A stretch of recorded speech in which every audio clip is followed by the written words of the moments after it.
우크라이나 전쟁 이후에 러시아가 몰도바를 침공하는 것은 시간의 문제다. 그런 부분에 있어서 훨씬 더 러시아가 자신감을 얻은 것은 러시아 우크라이나 전쟁에서 미국이나 유럽이 우크라이나를 지원하긴 하지만 러시아와 직접적으로 전쟁을 꺼린다라는 것을 푸틴이 확실히 알았기 때문에 몰도바 정도의 작은 규모 나라는 언제든지 다시 침공할 가능성이 높다라고 봐야 됩니다.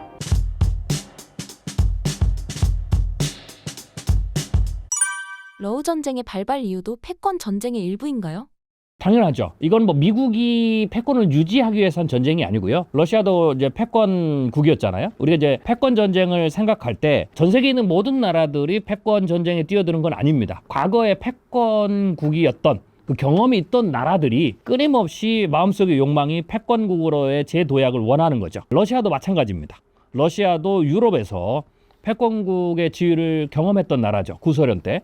그래서 끊임없이 패권국의 어떤 그 위상을 회복하려는 욕망이 있는 거죠. 그런데 제가 방금 말씀드린 것처럼 그 패권국을 가기 위해서는 경쟁국과의 경쟁을 해야 되는데 그 경쟁국의 어떤 도전을 무너뜨리거나 혹은 경쟁국의 힘을 빼앗아 오기 위해서 다양한 카드가 있는데 러시아는 무역의 카드라든지 그 다음에 화폐 전쟁의 카드를 쓸 수가 없기 때문에 패권국으로 가기 위한 마지막 아주 원초적인 군사적 폭력이라는 힘의 카드에 유지해서 패권국의 어떤 그 위상을 회복하려고 노력하고 있는 거죠. 그런 틀에서 러시아가 선택할 수 있는 게 결국은 군사적 전쟁밖에 없다라고 봐야 되는 거고요. 러시아가 미국, 유럽에서 나토는 미국이 주도하고 있잖아요. 그러니까 이 나토의 어떤 빈틈만 노려서 그게 이제 나토의 미가입 국가고 동시에 과거의 구소련의 영토였던 그런 국가들을 군사적 폭력을 통해서 지금 흡수하려는 그런 시도를 계속하고 있다라고 봐야 되겠죠. 러시아가 몰도바를 탐내는 이유는 무엇인가요? 첫 번째로는 과거에 구소련의 영향력이 있었던 지역이고요. 또 지정학적으로도 굉장히 중요한 위치에 있는 거고요. 또 이미 러시아가 장악했던 크림반도와 가장 근접해 있고 또 거기를 점령하게 되면 우크라이나를 다시 또 압박할 수 있는 그런 굉장히 지정학적으로 유리한 위치에 있는 거고요. 그 다음에 또 몰도바는 정규군이 거의 없다시피 한 거의 미약할 정도로 우크라이나와 전쟁을 벌이면 전혀 다른 양상으로 쉽게 획득할 수 있는 국가고요. 또 몰도바는 상당수가 그러니까 러시아계 주민들이 많이 있습니다. 그리고 우리가 러시아로 합병되기를 원한다라는 그런 어떤 여론도 있고요. 그래서 그런 어떤 여러 가지 조건들이 충족돼 있기 때문에 충분히 지금은 아니더라도 우크라이나 전쟁 이후에 러시아가 몰도바를 침공하는 것은 시간의 문제다라고 봐야 되고요. 특별히 그런 부분에 있어서 훨씬 더 러시아가 자신감을 얻은 것은 현재 러시아 우크라이나 전쟁에서 그렇게 전쟁이 길어지고 전면전화됐지만 미국이나 유럽이 우크라이나를 지원하긴 하지만 러시아와 직접적으로 전쟁을 꺼린다라는 것을 러시아가 확실히 특히 푸틴이 확실히 알았기 때문에 몰도바 정도에 되는 작은 규모 나라는 언제든지 다시 침공할 가능성이 높다라고 봐야 됩니다. 중동에서 전쟁이 끊이지 않는 이유는 무엇인가요? 중동에서는 근본적으로 두 개의 세력이 끊임없이 글로벌 패권은 아니지만 국지적 패권을 가지고 계속해서 충돌하는 겁니다. 그러니까 우리가 패권 전쟁이라는 것을 글로벌 단위에서의 패권 전쟁을 볼 수가 있어요. G1과 G2의 전 세계에 영향력을 두고 하는 패권 전쟁이죠. 그런데 국지적인 패권도 있습니다. 예를 들면 동아시아에도 패권이 있죠. 한중일이 계속해서 동아시아에 오랫동안 수천 년 동안 패권에 대한 경쟁을 했던 것처럼. 그리고 중동에서도 그런 어떤 패권 전쟁을 하는 곳입니다. 그래서 그 세력이 뭐냐면 이스라엘과 아랍 국가, 그리고 또 하나는 아랍 국가 안에서도 이슬람 국가 안에서도 사우디의 중심 국가와 이란이 중심이 되는 국가, 뭐 이런 국가들이 패권 전쟁을 했죠. 그래서 그런 부분들이 끊임없이 중동 안에서도 국지적인 패권 전쟁이 계속해서 유지되는 그런 이유다라고 봐야 되고요. 그런 어떤 연장선에서 중동은 뭐 이번에도 이스라엘과 하마스의 전쟁이 트럼프 2기 때 종결이 된다 해도 중동에서 영원한 영구적인 평화가 유지되는 건 아니고요. 또 끊임없이 언젠가 또다시 그 힘의 균형이 깨지면 전쟁은 또 일어날 수 있는 그런 지역이죠. 냉전시대 이후 국제 정세가 가장 혼란스러운 이때 한국은 어떤 준비를 해야 할까요? 이런 상황을 잘 대처하기 위해서는요, 한국은 국제 변화에 대해서 패권의 변화라든지 또 힘의 균형이라든지 이런 부분에 있어서 외부의 변화의 흐름을 민감하게 조금 모니터링하고 포착하는 게 굉장히 중요합니다. 왜냐하면 아까도 제가 말씀드렸지만 글로벌 전체뿐만 아니라 끊임없이 국지적 패권의 경쟁들이 일어나거든요. 그러면 이제 국지적 패권의 경쟁에서 가장 위험한 게 평상시에는 무역이라든지 혹은 화폐 전쟁, 그러니까 국지적인 면에서도 또 그런 일이 일어나요. 그렇지만 근본적으로 위기가 커지면 군사전 전쟁들을 하거든요. 국지적이든 전면적이든. 그런데 글로벌 패권이 안정돼 있을 때, 즉 지완이 압도적 힘을 가지고 그게 경제력이든 군사력이든 혹은 신뢰든 혹은 화폐 가치든 압도적 힘을 가지고 있을 때에는 이 지원이 이 국지적인 영역에서 일어나는 패권 전쟁을 균형자 역할을 합니다.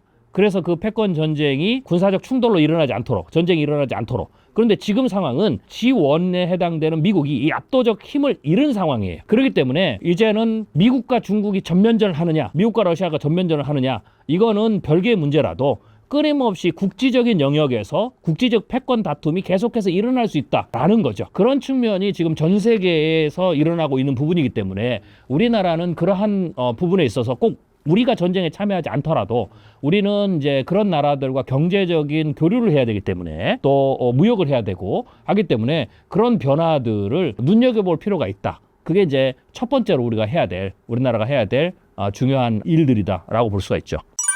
국지적 패권 전쟁이 또 다시 일어날 지역은 어디라고 생각하시나요?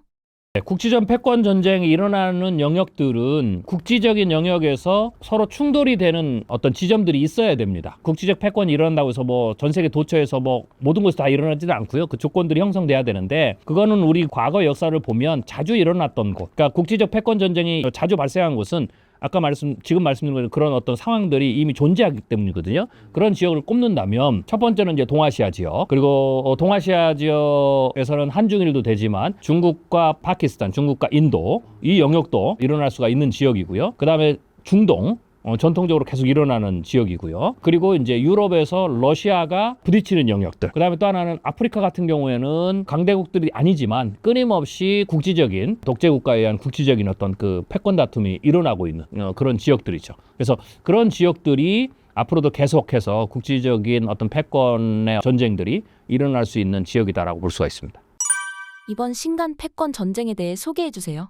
패권 전쟁이라는 책을 썼는데요. 제가 미래학자로서 뭐 경제라든지 기술의 변화도 많이 보지만 가장 중점적으로 연구하고 있는 영역 중에 하나가 글로벌 패권 전쟁이거든요. 제가 이제 뭐 미중 패권 전쟁의 책을 여러 권을 썼지만 이번 책은 우리가 그 패권 전쟁을 바라볼 때 혹은 향후의 패권 전쟁 양상이 어떻게 일어나는 것인가, 그리고 지금 일어나고 있는 패권 전쟁이 어떤 이유에 의해서 어떤 양상으로 진행되는가에 대해서 근본적인 원인들을 좀 살펴보기 위해서 제가 인류 역사 전체에 있어서 패권국이 끊임없이 바뀌었는데 바뀔 때마다 어떤 이유로 바뀌었고 또 바뀌고 나서 그 다음에 또 패권 전쟁이 일어나면 과거의 패권 전쟁에서 학습 효과가 일어나기 때문에 패권 전쟁 양상이 또 달라지거든요. 그런 부분들이 어떠한 패턴에 의해서 만들어지는지 뭐 이런 부분들을 큰 틀에서 근본적으로 연구한 책이다라고 보시면 될 것 같습니다. 그래서 이 책을 좀 읽으시면 현재 미중 간에 벌어지고 있는 다양한 현상적인 어떤 충돌들, 그게 관세 전쟁도 그렇고 막 다 그런 거거든요. 그게 보이기에는 무역 전쟁이고 관세 전쟁이고 뭐 공급망의 뭐 재편이고 뭐 기술 전쟁이고 하지만 근본적으로는 글로벌 패권을 차지하고자 하는, 그리고 또 유지하고자 하는 그런 어떤 욕망에 의해서 일어나고 있는 전쟁이다라고 볼 수가 있고요. 또 하나는 그런 부분들이 글로벌 단위에서만 일어나는 것이 아니라 국지적인 영역에서도 작은 어떤 모델처럼 일어나고 있다라는 거죠. 그래서 패권 전쟁의 근본적인 원인, 그 다음에 이치, 그리고 패턴, 사이클 뭐 이런 것들을 여러분들이 조금 공부를 하신다면 지금 돌아가고 있는 국제 정세를 이해하는데 훨씬 더 높은 통찰력을 가지실 수가 있죠. 그리고 앞으로 패권 전쟁의 양상이 어떻게 될 건지 뭐 이런 부분에 대해서 예측하는 통찰력도 여러분들이 향상시키실 수가 있습니다. 신사임당 구독자분들께 한마디 부탁드립니다.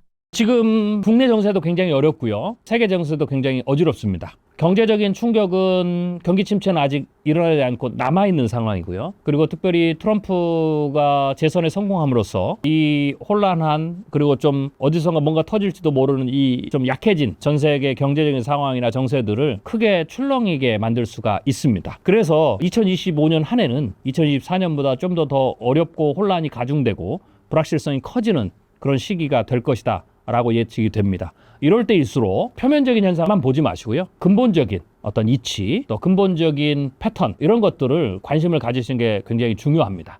이럴 때일수록 소음이 너무 많이 쏟아지거든요. 그래서 그런 근본적인 안목을 가지고 여러분들이 계셔야 2025년 한 해를 슬기롭게 헤쳐나가실 수 있지 않을까 라고 생각이 되고요. 하나 더 조언을 드린다면 지금 많이 어려우실 겁니다. 경제적으로 어렵고 2025년 한 해도 우리나라 기업들도 2024년보다 훨씬 더 어려운 시기다라고 전망을 하고 있는데요. 그리고 거의 대비하고 있는데, 그래서 2025년 한 해는 2024년보다 좀 더 위축되고 좀 더 경제적 압박이 커지는 그러한 어떤 시기가 될 겁니다. 그럼에도 불구하고 세상이 끝나는 건 아닙니다. 우리나라 경제가 망해서 없어지는 것도 아니고요.